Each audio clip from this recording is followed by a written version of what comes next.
Good morning. It's just a audio check.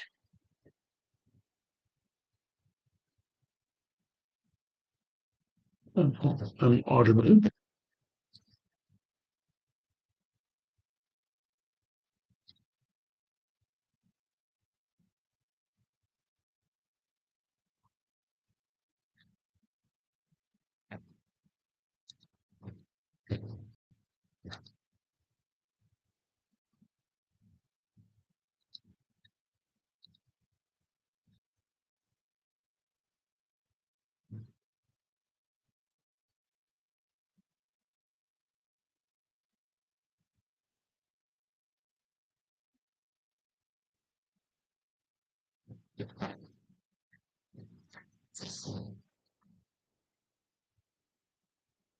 Fine.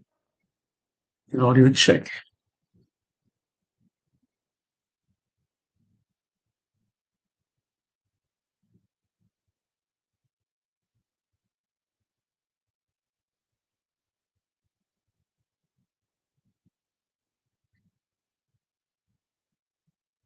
I hope I'm audible. Can you hear me?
This is just a test to make sure that everything is working.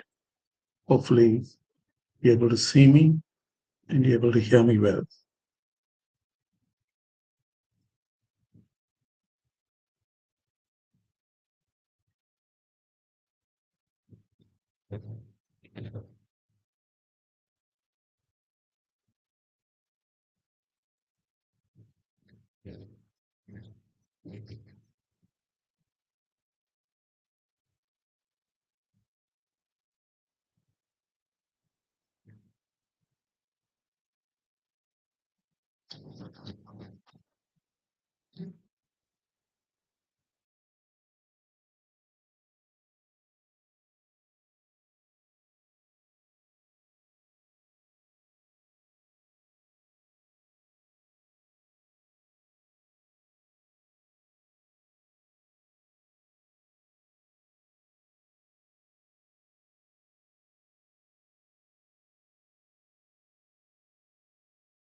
Talent Tribe Consulting International, enabling global automotive talent for the future of mobility.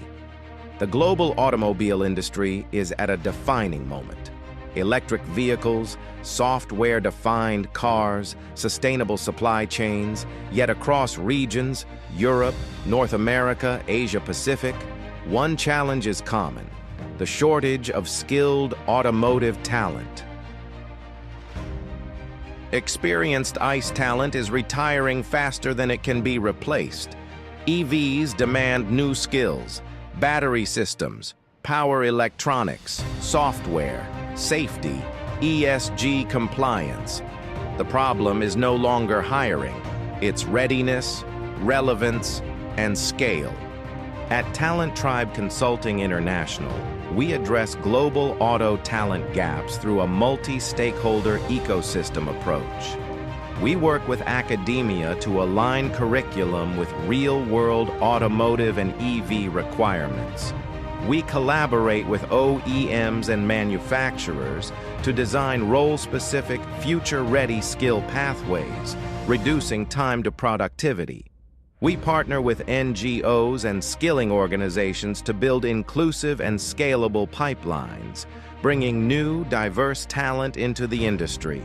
And we support reskilling, enabling existing ICE professionals to transition confidently into the EV and digital future. The result? Job-ready talent, resilient supply chains, and a workforce prepared for the next decade of mobility.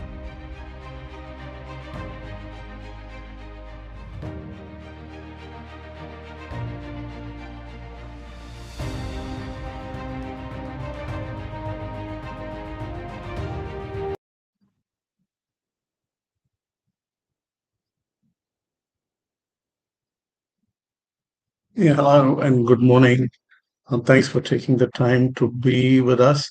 I hope I'm audible and I'm sure you can see me all right. Um, just take a few more minutes to make sure that everyone's connected and you're able to hear me well. And should you need to make any changes to your display, and if you wanted to make changes to your audio systems, you might as well do that now. So a few minutes before we really get on with the program and we'll get this started. So allow me 2 minutes and then we'll be fine. So I'm hoping that one suggestion is that please watch this on a full screen. If you're on YouTube or Facebook, watch it on a full screen because we're going to be putting some slides up, and then for you to be reading through those little fonts, it'll be wiser for you to have that on a full screen. All right, so you're almost there. Give me one more minute and we are going to get this started.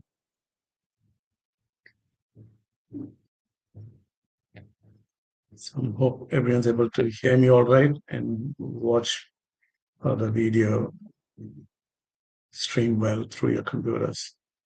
Okay, so good morning and let's get this started. Thanks for taking the time to be with us, to be with me today for a webinar on identifying and addressing global shortage of skills within the automotive sector. And that is the theme for today's presentation. I'll be talking to you through slides and I'll be sharing my insights into what I think is a problem and what could possibly be a solution. So that's how we're going to address that. So those of you who are watching this on YouTube and Facebook, if you want to ask any questions, please type as a comment. You know, the YouTube, there's a space for you to do your comments. So on Facebook, you've got a space for you to do your comments. So if you do that, and then we will be able to bring that up on, and then we'll be able to answer your questions. And already Joe has confirmed that everything is working well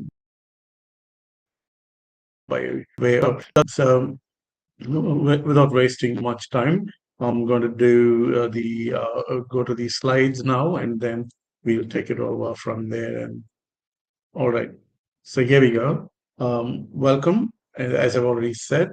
Thanks for taking the time to be with us. It's great to have you with us. And as I said, today's session is all about uh, talent shortages within the automotive sector in the global space. So that's what you mean. So that's a slightly different. We know about the shortages potentially within India, but we slightly going to look at how are these skills that's going to pan up within the global scenario. All right. So does anyone have an idea what is this picture? I like to start with the trivia. So the way that you can engage with me is by responding by way of your, like I said, comments. Type down your comments and that will pop up on the screen. So uh, trivia for you. What is the building that you see behind the logo welcome? Does anyone know? So if your fastest fingers, you remember who wants to be a billionaire? Fastest fingers first. So if you know, type it quickly so that we know what that building is. Anyway, I won't waste much time. If you're not able to be that quick, that is fine. So the building that you see is the Madras Central Station that's behind the welcome. So this is way back long, long ago. It's no longer you can recognize that the name has changed. Nevertheless, so we'll move on. So question is, why did I put that picture up? Then an old version of Chennai. The trivia is not that. The trivia is when did Chennai first start manufacturing cars? The question is, when did India first started manufacturing cars? That's not the question. The question is, when did Chennai first start manufacturing cars? Does anyone know? And also, which car brand was it? What someone respond? Yeah, someone said it's Central. Yes, it is Central, Mike. Thank you. But we move on to the next trivia question, and this will line up to what the presentation is all about. The next question is, when did Chennai first start manufacturing cars and what is the brand? Does anyone know? I'm 60 plus, so I know this very well. Um, I'm sure people around my age, if you're logged in, you would know. Take a guess. Which was the first car that was manufactured in Chennai? We are in the automotive sector, and I'm hoping that many of those that have logged in have got something or the other to do with. Uh, I've got Pius who's saying it's Hindustan Motors. Unfortunately, not Pius, not Hindustan Motors. And someone says ambassadors. No, ambassador was never manufactured in Chennai. So um, another 10 more seconds. Anyone wants to go? Mike also says ambassador. Not really. Hmm, it's learning for me. Like, either I'm older than most people here, but again, uh, without wasting much time, I will move on. So I'm not getting the right answer. The right answer is standard motors. I don't know whether you've seen those cars. The last ones that they came out was the Gazer, and then the fantastic standard 2000, the Rover cars, if you know, and those were the cars that were there. So, yeah, yeah. So it is standard Morris. I'm moving on to give you the idea there. Morris, by the way, yes. Morris is also a possible answer. I'm not going to say no. All right. So let's get this going. The first cars that were manufactured in Chennai was in 1948 by Standard Motors Private Limited. And those of you who know Vandalur now, those days there was no zoo or anything. Vandalur is where they had the factory. Standard Motors, great cars. People used to pay in advance, wait for them. Unfortunately, had a sad demise. So it goes way back to 1948. I don't think anyone in this group was ever born. So it was, and then came what is now known as Ashok Leyland, yeah, and Tiruvatiyur and Ennur. So we still have those. Fortunately, Ashok Leyland is still running, which is active. And also just around that time, Morris Minor, I think it was Joe who mentioned Morris Minor is right, 1950. But they were not manufacturing cars; they were manufacturing horse-drawn coaches, rickshaws, and later assembling 4 trucks. So that is the history of in the car manufacturing in Chennai. It's great for me to have contributed something because most of the people here had no idea it looks like, or you've not been responding to my question. So Chennai had a very strong legacy with regards to manufacturing cars. We're not talking about the Sri belt and all of that's happening now. We've been manufacturing cars for a very, very long time. The Champion, the Geyser, the Standard 10. We made vans, we made cars, we made luxury cars like the Standard 2000 Rover.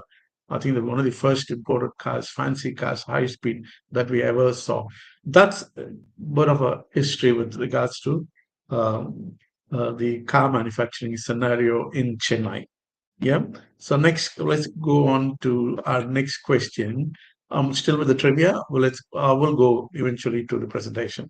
So the first motorbike manufactured in India. This is not Chennai. We talked about the first motorbike manufactured in India. Does anyone know? Quickly, fastest fingers first. Go on. The sooner we get this done with, we will move to a presentation. First motor manufactured in India. First motorbike. Any idea? I'm sure this is much, much easier. It is not as complicated as the cars. So first motorbikes manufactured in India. If I don't get a response within the next 5 seconds, I will be putting my answer. Oh, got a great answer that's come through. Awesome. That's Royal Enfield. That is right. Royal Enfield was the first bike ever manufactured in India, and this started in Ennore. Thiruvatiur. So you're talking about Sri Paramatur now. When you look at it, it was Thiruvatiur, the Ennore belt, which was more automotive centric manufacturing that time. So we manufactured bikes and we manufactured cars in Vanderlood and we had manufactured trucks and buses in the Ashok then and now the Ashok Leyland. So yes, Bullet is the brand. Once again, you're right. And does anyone know another trivia connect to the Bullet? I know one or two people here who own Bullet. So if you've not known this fact, here we go. This is some great news. Royal Enfield is the oldest motorcycle manufacturer in Chennai, beginning in Thiruvatiur 1955. But that is not the best trivia. But look at the statement at the bottom. It is the world's oldest motorcycle brand still being manufactured. So Royal Enfield is the world's oldest brand which is still being manufactured. This is not Triumph, yeah, not the Harley Davidsons. You talk about any fancy bikes that are there now, none of them are part of that. So this is Bullet again, something that we can be proud about. Yeah. All right. So that's with the trivia. Let's move on to a presentation. Here we go. This is the agenda, and this is how we would progress to make my presentation for today. Once again, thank you. In terms of introduction, my name is Selwyn Thomas. I'm Executive Director for Talent Gap Consulting International. Our company is based out of New Zealand, Australia, and in India. And we got regional representatives in Europe as well as the Northern American region. So I provide leadership, and I'm based out of Chennai in Australia and New Zealand. I travel a lot. So that's regards to me. And then with regard to talent and consulting, we are a talent management company, and we work within the talent space. We work globally, and it is great to be associated within the automotive sector, and that is where much of the pain is. And before we go any further, I would like to acknowledge the support that has been extended by Tamil Nadu Auto Skills, especially the managing director, Mr. Kashi Vishwanathan, who's always been very, very supportive and encouraging from the very first time I shared and I expressed the idea. I said, go, go, go. And he said, let's do, even you wouldn't mind doing it as a co-host. So that has been a support. And not only that, Vanchi and Kashi, would show up anytime that I would call them up, to meet international delegations or come to the office, no prior appointment and just say 11, just say 8, whatever time, they will make sure that they'll be there. The awesome people. That's the kind of support we need. And again, thanking you again, Tamil Auto Skills, and also the leadership team for supporting us with this. That is introduction. So slightly expanding our introduction to more in terms of what Talent Tribe does in this space. We have an organization called GASA, which is Global Auto Skills, yeah, Alliance. That's GASA, and we'll talk more about this slide later because I need to give you more inputs, and that is why we are here. It's not about me; it is about the subject that we need to understand. I need to present. So just hold on to this slide, and just to letting you know. Within Talent Tribe, we've got GASA, which is again an international organization, which is specifically catering to the global auto skill shortage through the Global Auto Skill Alliance. What we do is world-class training, skilled global workforce, industry partnership, innovation, excellence. All of these are work in progress. So we have started and we are progressing. Thanks for the support once again by Tamil Auto Skills. We are taking baby steps and we are getting there. All right. So we'll come back to this slide. So I know you guys are waiting for more inputs. Now, let's get this started with the knowledge side of it. Understanding global talent map. Like I said, this is not about shortage of skills within India, and we know there's a shortage of talent or there's an abundant talent. So both are coexisting in India, which means we have talent, but not the right talent.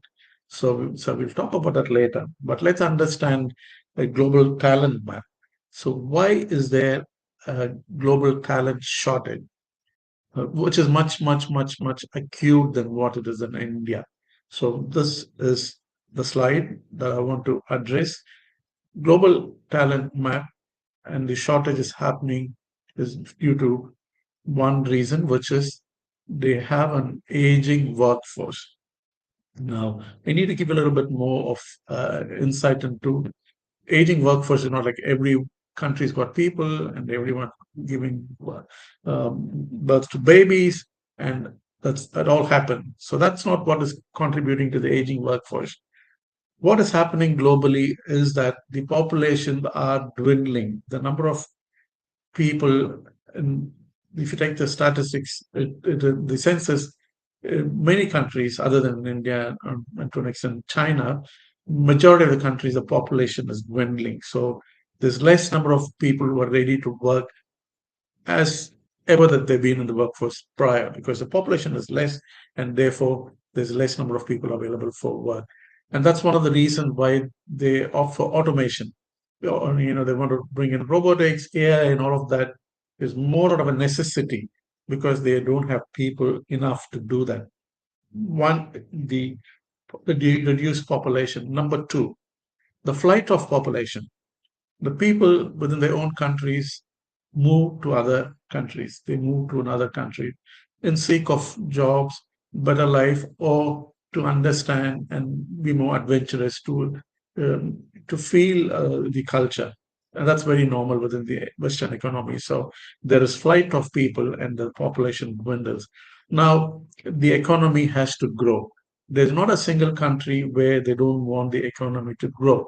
So if the economy has to grow, productivity has to go up, the output GDP has to go up, but the population is going down. Therefore, all of them have a problem. They need to grow, they need people to work, but the local population is not there. They're not good enough. The numbers are not stacking up to meet those needs that they need to make those production possible. So that is why there's a problem within the Western world. So aging workforce, because the workforce do not retire. Many of these countries don't have a retirement age, but they keep working and working because there's a need to do. They want to be active, and there's money to earn. But more than anything else, there's a labor shortage, and there's opportunities for employment which keeps them going. So this is what is contributing to the talent shortage, not within the auto sector in general. So once again, to reiterate, The population is dwindling, the local population is taking flight or they move to different countries. And yeah, and number three, the economy has to grow, and therefore they need more manpower, they need more people, but unfortunately they don't get those people within their own countries. And that is why people like us, people like those in India, we have an opportunity to fix this gap. So we're just talking about the general talent gap that we have. Now, let's look at the opportunity that we have. Contrary, look at India. India's got some great youth, some great numbers that is available for us. One of the statistics, which is again Tamil Nadu centric, is a fact. More than 47 of women workforce employed across the nation India are in Tamil Nadu. Almost half of the women workforce are based out of Tamil Nadu. And that's not the only data. The number of more than 60% of our youth are young. So let's look at the real statistics. I don't want to make up on my own. India has more than 50% of its population below the age of 25. Imagine as against the numbers the scenario that I painted with what's happening internationally, globally among the Western economies. The population is going down. There's an aging workforce, but in India, 50% of its population are below the age of 25, more than 65 below the age of 35. The average age of an Indian is 29 years compared to 37 for China and 48 for Japan. I'm just picking two countries, but it's a global problem. India is the only country which has got wealth of talent. When I say talent, young people, and who look overseas when people want to employ Indians, they want to invest in people. So they're not going to invest in people who are 50 or 60-year old. They want to invest in people who are in this age group. They're able to train them, take them on board, give them careers so that they will pay back within the next 30, 40 years. They'll stay and they'll contribute to the economy and the growth of the nation. So India is a gold mine for those countries. Look, there's no other option. There is no other option. No other country gives you this wealth of workforce which is young and which is educated, which is talented, English speaking, majority of them. I'll come to the skills. But even just on those two and on those few factors that I mentioned, India is sitting on a gold mine. We have wealth of talent and great people, intelligent people, hardworking, and why would anyone not come? So that's why we see a lot of people come towards India, and we also see a lot of people hiring people from India and get them across overseas. Now we look at the situation how this works, but look at this data. This one slide is enough to bring to market India in the global destination. Moving on, let's get more specific to Tamil Nadu and what kind of output we have. So, look here, before we go to Tamil Nadu, let's look at this number. India produces approximately 10 million graduates annually.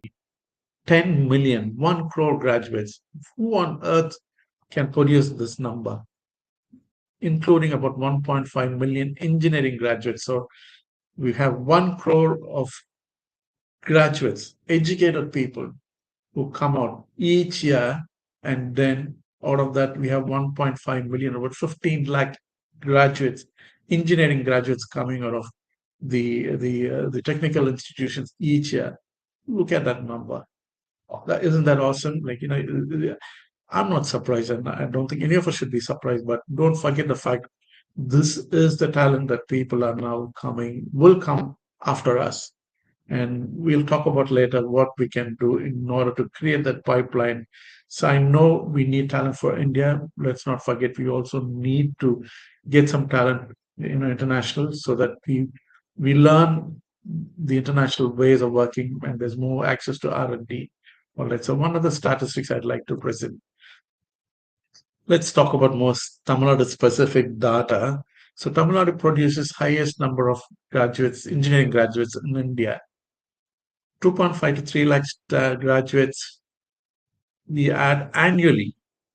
17% of India's total engineers come from Tamil Nadu. 17%, you know. So isn't that great? So we probably are the highest number of engineering colleges ever in this whole nation. You would find them in Tamil Nadu. So we get a lot of these engineers coming out of Tamil Nadu. Great guys, mostly English speaking, hardworking and skilled. But look at the placement trends. All right, we have to take it with a bit of a balance. 20 to 28% of these engineering graduates get placed through campus placement. And then thereafter, there's a 10 or 15 people who get placed after. So we clearly about close to about 45 to 50 get placed out of this huge number of 2.5 to 3 lakhs. We're just talking about engineering graduates, not even looking at the diploma, which is much, much bigger, if you ask me. So this is the data that I'm presenting. Again, those who join, just like to remind you, if you have any questions or if you want to add more information, feel free to put on your comments there if you're on YouTube or Facebook, and then we will be able to bring that up on screen, and then I may be able to add or clarify or address your questions. So that's the data that we have. So that's about Tamil Nadu. So there are parts to my presentation. This is my presentation in terms of what is happening globally in terms of general shortage of skills, is contributing to that. And we're also looking at what is happening in India, just the opposite, where we got abundant talent, the numbers, the qualified, the English speaking, and all of that. So that is what I have presented so far. Moving on, let's get more into the specifics of today's subject for discussion or presentation. We're now talking about what about global order skills. Yeah, so I'm going to take a 5 second to have a glass of water. And yeah, a reminder to you, if you have any questions, if you have any comments, please engage by typing, and I'll bring that up on screen.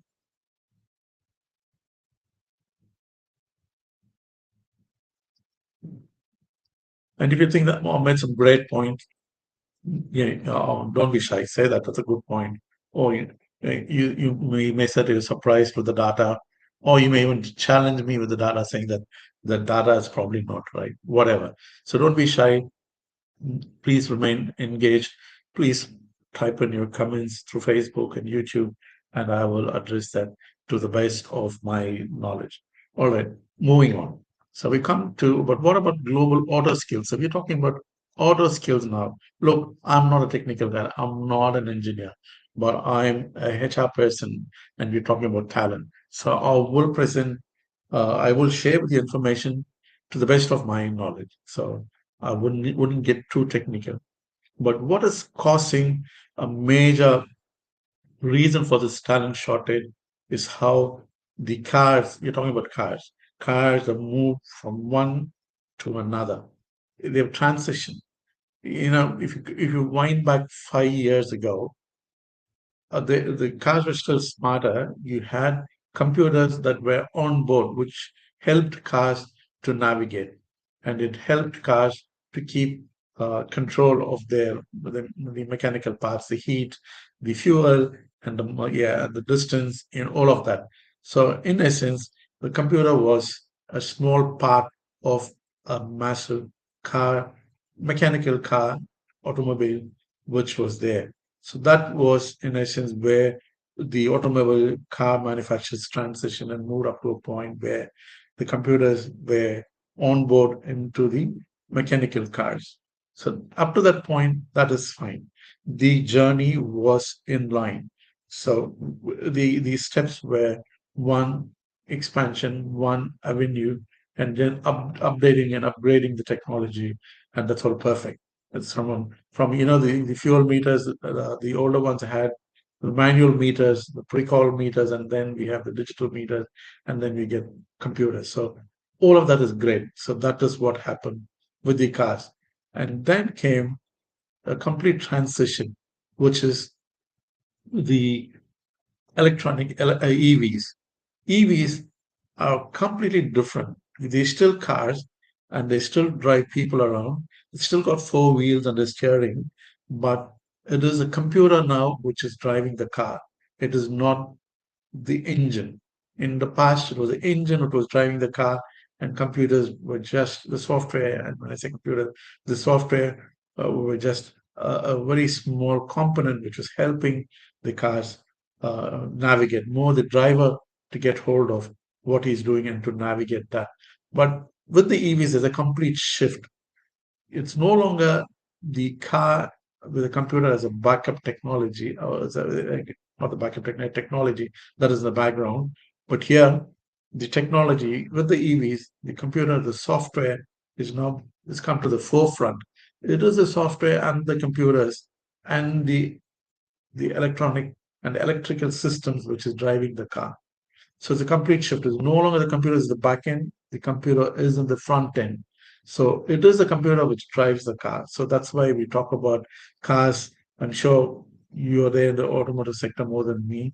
We hear about autonomous driving. Autonomous driving, you heard about those, right? Google, what cars.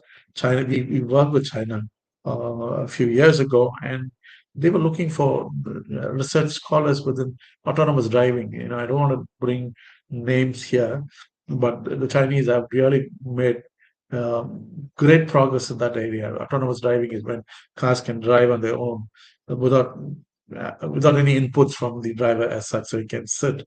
And we have a car back at home, and where I come from, that car can drive on its own from a car park.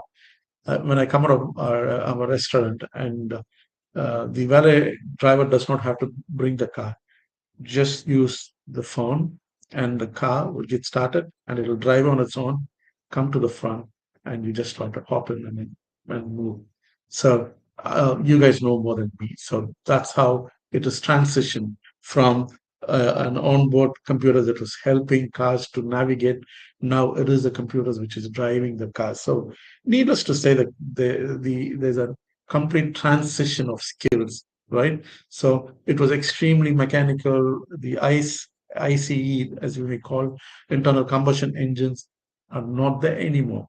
You don't find it. So when I first saw the Tesla car displayed in Australia, and there was no car, they put the chassis, and all I can see was four tires, four motors, and the steering wheel, and nothing. It was bare bone, and I couldn't think of a situation where there's going to be a car, there's not going to be any engine in the hood, and there's not going to be anything at the back. That was when I first saw the bare bone skeleton of a Tesla, even before they started bringing it up as a car. So that's how it's changed. There's no longer engines, there's motor, there's more technology that drives the car. And that has completely transitioned and transformed the traditional skill sets. That is why we no longer find automobile engineering as a stream in India. They may still be, and unfortunate for them, that's not going to help them anymore because those engines are not going to be there. It will be there for the next few years where these cars will eventually downscale. And yeah, and even those current people who work in those technology, in those IC engines, we have more people than we need.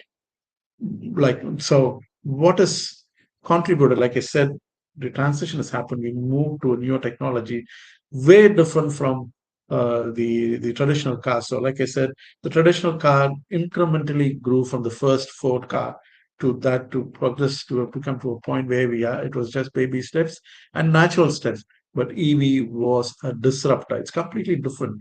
So the skill sets that were there in the automobile ICE sector cannot be straight away applied here within the EV sector because the skill sets are extremely different and not the same. Yeah. So there is an element of mechanical skills that are required, which is what very similar if you talk about the chassis and the four wheels and to an element the steering. Other than that, there's nothing that is common. There's nothing that is common. So, but the skill set is where it has completely changed. So, you now understand where this presentation is heading. We talked about general skills, talked about opportunity in India. We talked about how the automobile technology has changed from ICE to EV, and how those skills are completely to be very try not to be strong, it's almost like those skills are irrelevant anymore. We need newer skills. So which means, like I said, we didn't have an incremental growth, but the technology is just going leaps and bounds. To look at the cars, Mahindra launches every 3 months with a new car. Tata is launching a new model, new variant. Overseas, you don't want to mention, they're not just the cosmetics that they're changing, the technology, the battery, the handling, everything is changing. So technology is advancing at a greater space, but the talent, we do not have the talent that will keep up with that pace. You understand what I'm saying? What I'm saying? We don't have skills coming out of the engineering colleges to be employable within the EV sector as we speak. Even if they make the transition and come to a point where they start working, but the speed at which the EV technology grows, you have to be constantly growing, and keep yourself abreast. It is growing at a great speed, and that is why we're having a breakdown of talent. It is great that Tamil Nadu Auto Skills is engaged. It is great that we see a number of smaller institutions and training institutions that are involved, and we are contributing a bit towards the EV. But just be careful. We need to be very agile. We have to be at a great learning, great, just be connect with the research community, connect with the universities, connect with the international communities, and see and understand what is happening there so that we can quickly bring in those curriculum and be able to train these people that they are employable, because cars will quickly transition and come with new models in order to compete with the other models, especially those coming from overseas. They will. But in order to make those changes, we need our people to also keep up pace. And also, yeah, there's more I can do, but I'll just go on to share the next slide. Look, just giving you the EV skill pressure by country. I'm sure some of you already are familiar. And India, these are by 2030. uh, yeah, 2 lakh EV skilled workers needed in India only. UK major EV technical gap emerging. Yes, UK has been manufacturing automobiles, like most of the technology someone mentioned, Royal Enfield, Ambassador, Rover, and all of these actually came from the UK, and they still got them growing. The LJR that we started in Ranipur is also all British companies. The Jaguars, Land Rovers, they are. So they had manufacturing automobiles, which is ICE, but they're all quickly transforming to the EV sector, and therefore there's a huge gap emerging in UK. In Australia, there's not much manufacturing even there. 21,000 plus technicians are required. That's our backyard, and we know this is happening. This is going to come and hurt us big time. In Germany, large scale reskilling from ICE to EV roles. Germany has been really good. They've anticipated, and they look. Germany has been one of the major automobile manufacturing countries in the world, so they know it's going to come and hit them big time. It's been one of the massive drivers of their economy. If they don't do this now, they will perish. Therefore, they have to be uh, quickly to transform and do those reskilling, keep their employees warm and to be employed. So there's a great push from Germany, and they're doing well. But if you look at Europe as a whole, their EV workforce scaling towards 1.5 million again. And we know that the Danish people were here, Tamil Nadu Auto Skill were also involved. And they're also, yeah, there's a lot of great push from the Nordic and the EU nations because of the green mandate that they signed up for. They want sustainable technology and they promote all of that. So EV is very much aligned to that. So there's a lot of funding, there's a lot of push within the Europe. US acute shortages in battery engineers. US, we know there's a lot of workforce that comes from migration from the South American nations, from India, and all the people. So they really don't have a talent, sorry, the skill short. They do not have people shortage as such, workforce shortage as such, but they don't have the right people who have those right skills. So US, they've got major shortages, the battery engineering and all of that. So if you look, Canada has also got a similar problem, and China and South Korea also have major battery talent competition. So looking at this slide, you already get some insights. When we talk about ICE, we talk about automobile engines. And engine is all about the carburetor, if you name it. I'm not an engineer, but it's all very mechanical. The moment you get into EV, it gets extremely specialized. You get the motors, the batteries, the communications, between the satellite, and because they all get driven by through using those navigation systems.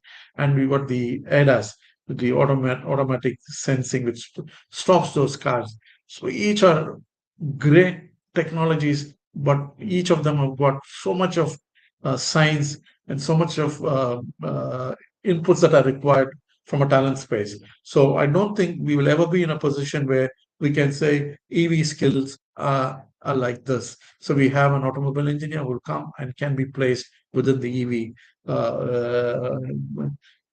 within the EV sector. That's not going to happen. EV is extremely specialized, so we may have to produce engineers, we may have to produce workforce that are specifically trained for those sectoral inputs within the EV industry. And as you can see, I'm struggling with the engineering terminology. So the motors, the traction, or there's a T word that does the which manages the movement of the wheels through the motors. That is separate. And then we've got the navigation working through the satellites. Then we've got the internal sensing of the safety and the security protocol and the braking. All the each are massive areas where there's a big requirement. So nowhere in these countries that I know, that I'm familiar and I work with, they have they come back and say we need EV skill sets. No, they'll come and ask you for specific. Can you give us more battery engineers? Can you give me more? The satellite engineers. Can you give me that engineers? Extremely specific. And give an example. The ADAS is an automatic braking system. It's made mandatory in many countries. So the cars are now manufactured with that. If the ADAS is not working well, the cars will break and it won't move. It's all done through a camera sensing using a software. So that is an extremely specific area where many countries are anticipating huge talent shortages because it's going to stop cars. Now, it's not something massive that you need a workshop that needs to fix it. No, it needs to have a software update or a camera cleaning or some configuration. But they say the cars are across the nation, but we need someone to go and fix it. So era skills are something is really going to come up. It's just an example how the talent skills within AV is going to be extremely specific. Let's move on. And then, like I said, this slide here is what we put together. So by 2030, we're going to have 4.3 million skilled workers shortage. Yeah, this is the global shortage. By 2.6 million shortage by 2026 now, which is almost slightly more than half of the shortage is now. We're talking about global shortages, yeah? And 4.3 million by 2030 is already there. And what is contributing to that shortage is the number of vehicles that hit the road. Like actually, as you can see, there are 20 million EVs per year that's being added.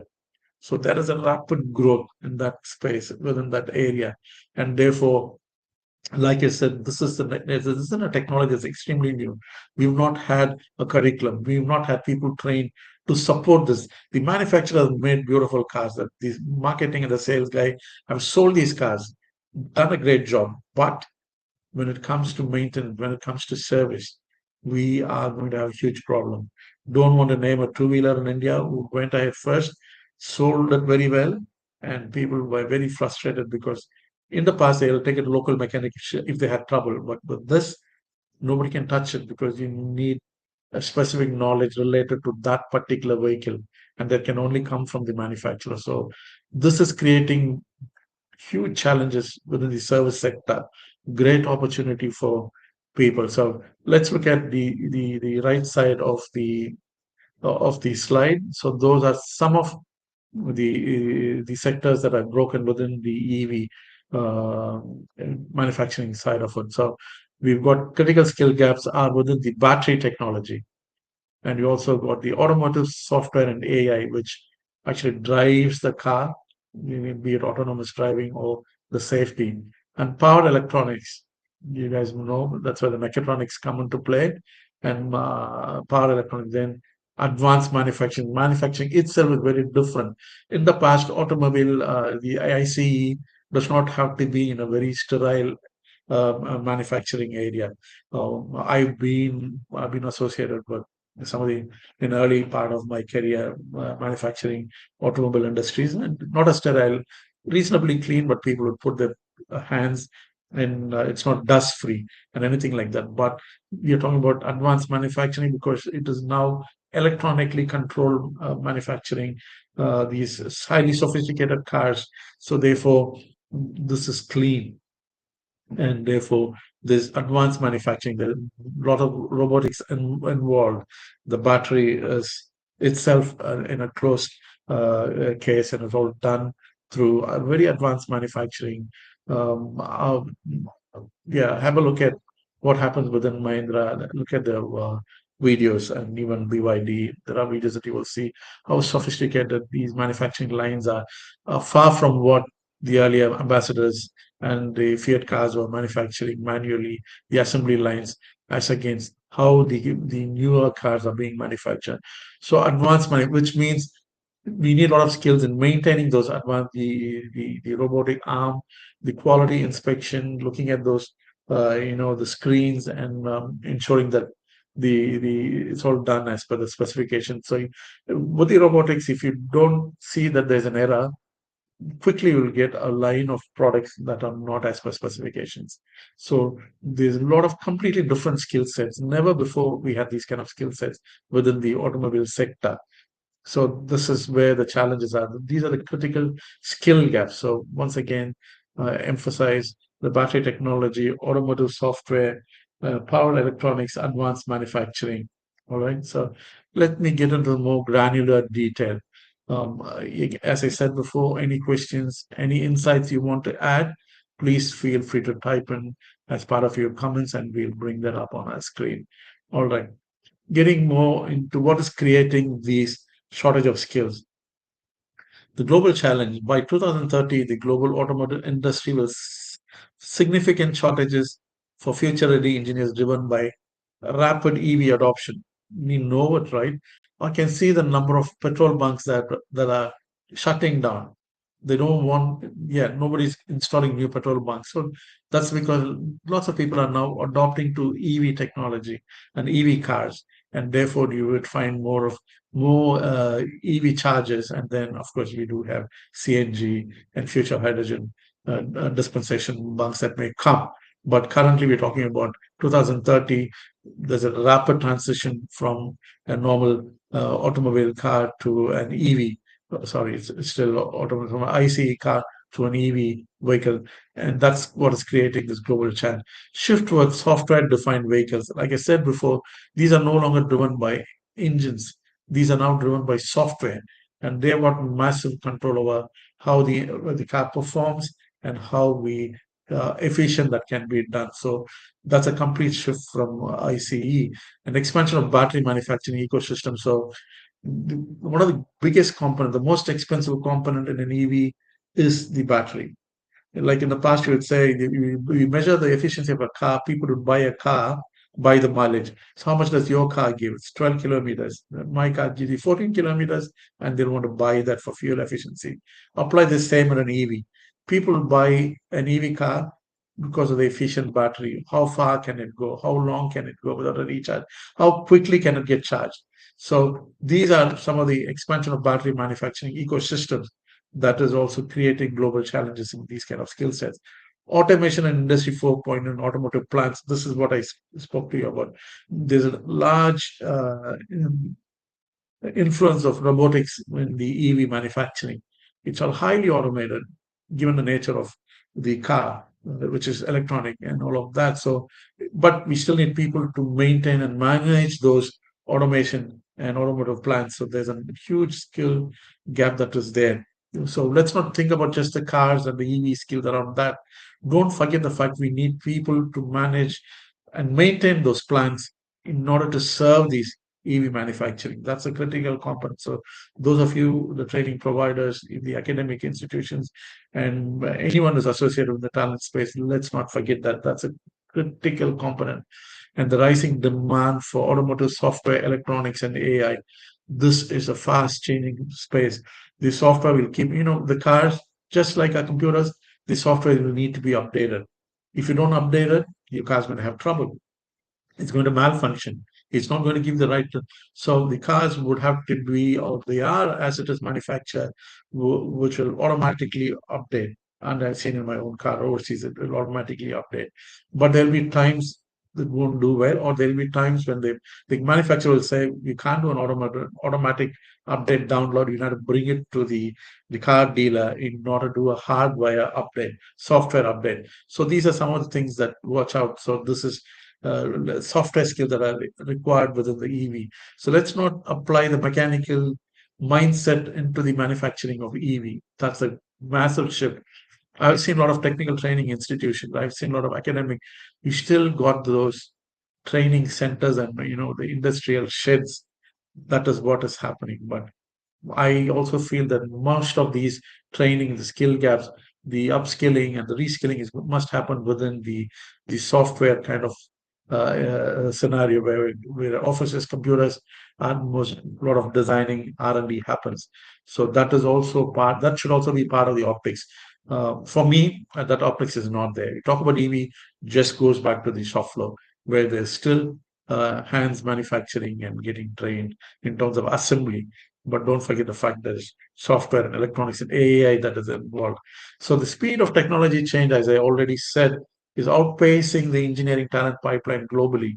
By the time you train someone, the the technology is moved to the next step. So this calls for constant updation. We like it or not, that's a matter of fact. We have to live with that. So technical institutions, academics, it is important that you keep your relationship going with the manufacturers, with the universities, with the R&D folks.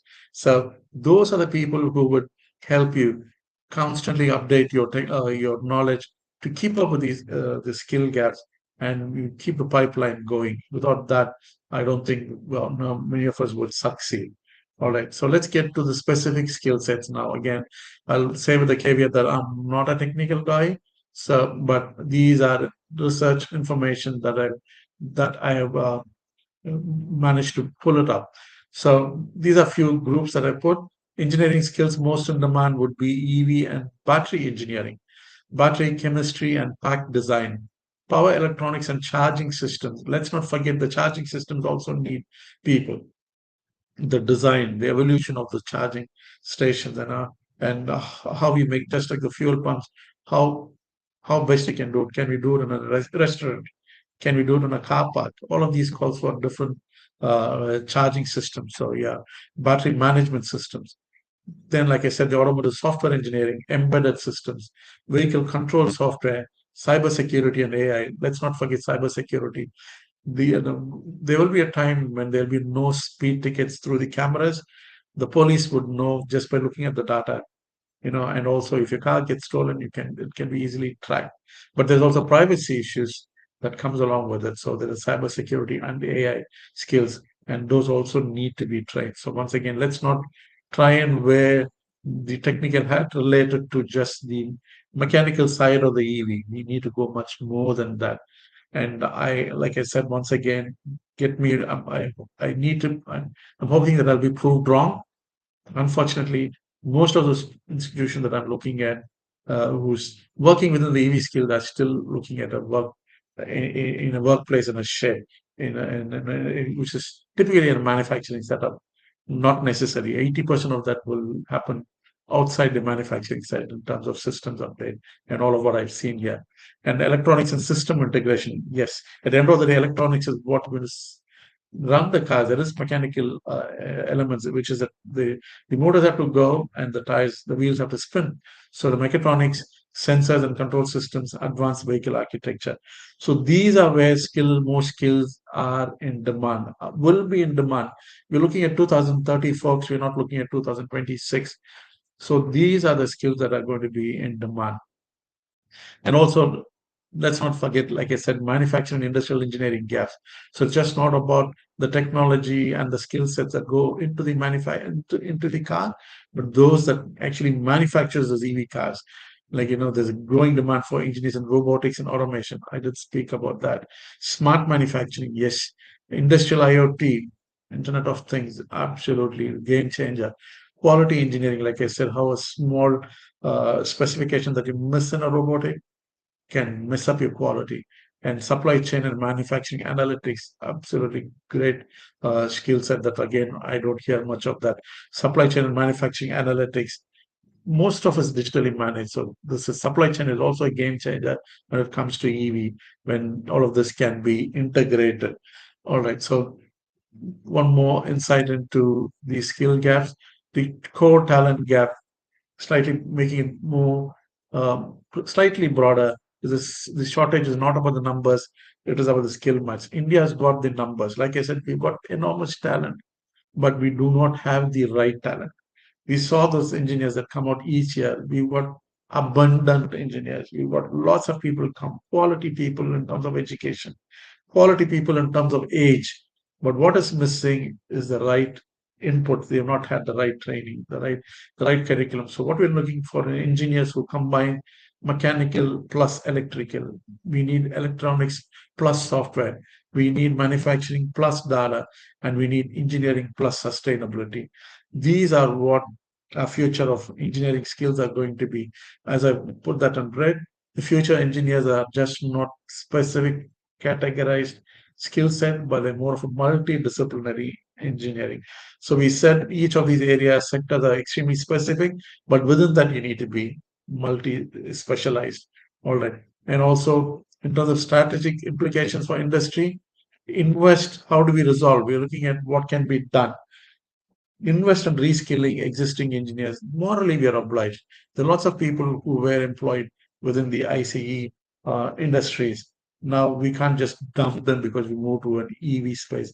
So we need to reskill these existing engineers, and we need to sustain them, keep them going. And we need to build industry academia partnership. Extremely, extremely important. I made this point earlier. Whatever comes from the manufacturer, that's not enough, because your input from a manufacturer will just be related to that particular one technology of that car that he manufactures, but is not good enough. If you have a good partnership with academia, they would be doing a lot of R&D. They'll be connecting with a lot of resources, and they will have updated knowledge, the future skills and future development that's coming. I'll show you some photos towards the end and what we have done, just to give you an idea. So that's important. Then create EV and mobility focused curricula. The same point. Yeah, we know that in India and also overseas, it takes a lot of time for the academia to move from one to the other. To update the curriculum takes a long time. Thankfully, the self-financing, autonomous colleges have got the freedom to make those changes and do all of that on their own, and they're doing reasonably well. But that has to be done. It has to be very agile. The curriculum that is done now for EV should not be and may not be that can be transferred to the next year, because technology would have changed. And that is why the international industry academia partnership is extremely important. And establish engineering capability centers. Just don't focus on your manufacturing. If you're a manufacturing or OEM, we need to establish engineering capability centers to constantly look at the R&D, the upskilling and cross-skilling and all of that. And then countries and organizations that align education, industry, and government demand will become engineering talent hubs. They'll become automotive R&D centers, global mobility innovation ecosystems. Yeah. So I'm just making a blanket statement here. The countries, for them to succeed, the great success that we had in Sri Perambuttur, the great success Tamil Nadu has had in the automotive sector, in order to sustain that, it is important that we do this. We have engineering talent hubs, which I believe we already have, but we need to constantly be agile and keep moving. We need automotive R&D centers. I'm not too sure. It is the industry that is doing R&D, but I'm not too sure. We've got automotive R&D centers, which in the government or any sectoral investment is there. just to do R&D as a whole, not to a specific brand or a market. And then global mobility innovation ecosystems is where there's a lot of cross collaboration.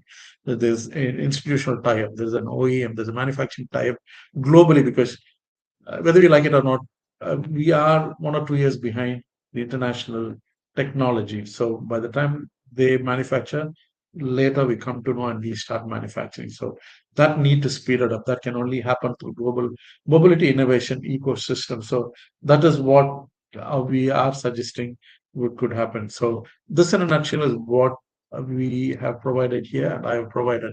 Going back to where we sit and I sit, like I said, Global Auto Skill Alliance, GASA, sits under Talent Lab Consulting. This is work in progress. Like I said, I'll never be able to say we've done everything in EV, because nobody can make that statement, because the canvas is so fast changing, forever it will be changing. So it is our desire, and keep watching us, keep following us.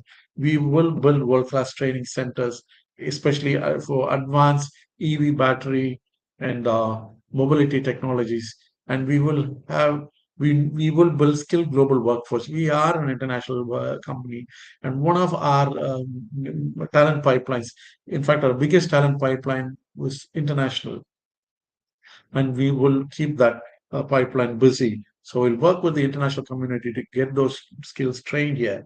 And one other thing is those companies can come here and they can deploy R&D centers where the skills can remain here and still be able to work and contribute to those international brands. And then industry partnership, yes, we have reasonable relationship, and we are establishing those as a priority. And then innovation excellence. Like I said, this is a great area. Nobody can sit and be in a comfort zone. I said we've done all of this, and we can go. So this is what we are doing. So we would love for each of you to partner with us, engage with us, talk to us, how we can collaboratively build this. So that I can't do it on my own. My organization can't do it on my own.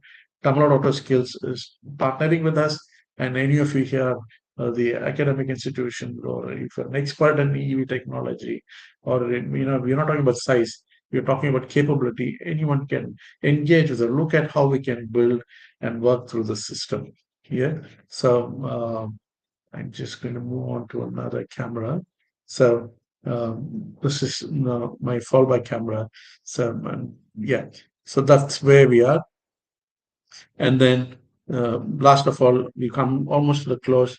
I do not know how many people know the story, the world's fastest Indian. So the Indian is the name of the bike. He's not an Indian. This is a story that happened in the country that I come from, in New Zealand. So the New Zealand, this is the story of Bert Munro. He, for a very, very long time, for 30 years and over, he held the record for the world's fastest bike. But he built a bike. The bike that he bought in New Zealand is an old, like slightly more than a bicycle. He was born in the late 18th century. Then he lived up to the 1960s and all of that, and he did all of that. And the end story, at the age of 68, he managed to break the record. The poor man sold everything. His wife divorced him. I'm not saying that's a good story, but yeah, he was so passionate. He went after it, and he made sure he did all of that. So why I'm saying this is that we need to be passionate about the industry that we are there. I got a message from Kashi this morning, the first mail that I saw. He's so much there, and he says, let's do this, brother. We need to get this on board. We need more traction and all of that. Just ignore what's on your little screen that popping in, that's a fallback camera. So yeah, so I get a lot of inspiration from this guy. There's also another story. New Zealand and Australia are very innovative people. They may not be manufacturing, but do not ignore their R&D capabilities. Mahindra's got an R&D with Auckland University in New Zealand. But when it comes to innovation, per capita, per capita, per capita, if you see, they make the largest contribution. You don't have to always wear the hat that US and UK comes with inventions. Not true. I'm going to read out a few, the modern inventions. The pacemaker, Australia. The black box in the plane, Australia. The cochlear implant, which makes hearing possible, Australia. Wi-Fi that we use, Australia. Yeah, Bluetooth, Australia. So there are a lot of inventions that we no longer look at this. We still talk about Edison and the invention that he made with the light bulb. So we have an extremely innovative community, which is not manufacturing, but extremely innovative, very engineering focused, a lot of R&D, and that is the community that we are focused. And feel free to use us and to grow in that in order to build relationship within those two innovative countries. And why do I say that? Because I also have a role as the Southern India chapter head of India National Business Council. So that is my role, and that is why I'm saying this in order to do justice. So it's not only doing justice, it's also I've got the capability in order to make this happen through this role. So this is something great for us. And like I said, I promised to share you some pictures, which I'll share now. A week ago, see a university partnership. That's IIT Madras and the University of Canterbury. And INZBC, we facilitated that tie-up. So IIT Madras, University of Canterbury, and with us here in Chennai, we are facilitating those kind of partnership. It's an MOU that was signed last week. So that's the kind of relationship that we can build, bringing strong academics to as part of our system, and then be able to do that. And we almost come to the end. I'm going to share one video again, going back to New Zealand, and then to share and display to you capability in terms of why this is important. Just bear with me as I try to bring this up. Yes, I'm going to rewind to a point where you'll see something which is just about a minute and not more. And what you see, don't worry about the audio. So keep looking at these visuals. This is Canterbury, the university that you saw, the guy gentleman who come and see. The sign up that we did with IIT Madras is this. This is happening in Canterbury, Christchurch, in New Zealand. And what are they presenting? It's a young team, an university level. And what is wrapped behind those? You will see that being unwrapped by the students. Watch that. There you go. Is the fastest EV car that they develop.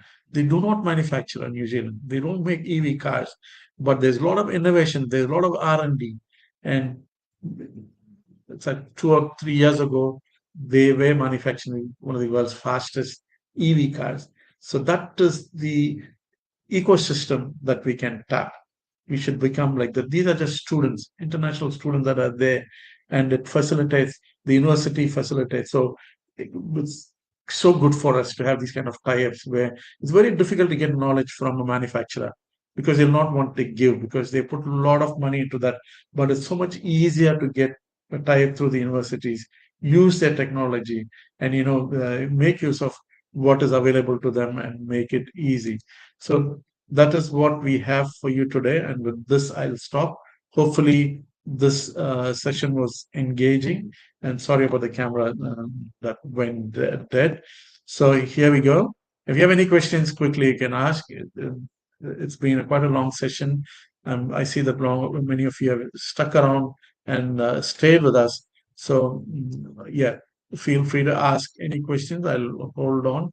Or if you have any feedback, just you can give it to me, and then we can bring that up on the screen, and let me know if there's any feedback for me to take back and what we can do better, or just as yeah, what I would like to share. So feel free. So 1 or 2 minutes. If you've got anything that you can share, you want to tell us, we want to put it on the screen for the community to know, whoever you are.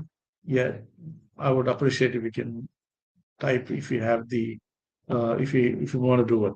So if you know in a Facebook and in YouTube, just type your comments and then we can bring it up on the screen. So if you have a question, you can do that as well. So yeah, I'll wait for 30 seconds more, um, and I'm hoping to see there will be someone who will want to ask questions, and then we can answer or just give us feedback, which is good for us. And yeah, So as we wait, let me know. And if there's none coming, so I would have to go and say thank you and goodbye. So if there's any last 30 seconds, if there are any messages that is being typed or want to share, let me know. Otherwise, this will be the end of the session. So thank you, folks. Thanks for joining. Thanks for staying with me so patiently. Hopefully, this was a useful session. This is going to be in YouTube and Facebook, which means this is on demand. You can go anytime and you can download or share it with any of your folks if you think this was worthwhile and this has been useful to you. So once again, thank you for your patience. Thank you for sticking around. And yeah, even at a later stage, please provide your feedback and let us know how you benefited or what can be done better. And lastly, again, thank you, Mr. Kashinathan, Kashi Vishwanathan, for your encouragement. And we would continue to provide this because he did say that continue to do this. We need more sectoral inputs through podcasts, which we will do. Thank you, sir. And thanks, Mike. Great insights. Thank you very much. Enjoyed it. Thank you, Mike. It's been my pleasure. And if there have been any mistakes or any errors, like I said, you may, my apologies. Like I said, I'm not a technical guy, I'm not an engineer in the least. I'm a HR guy, I'm a talent person. So uh, I think I've done to the best that I can. So thank you, Mike. And thank you, everyone. So great to be with you. And I think that the engagement is very encouraging that people stuck on for such a long time, for such a long session, which is just not normal. And I'm hoping with that, this has been a great session and you enjoyed it. So with that, adios until next time.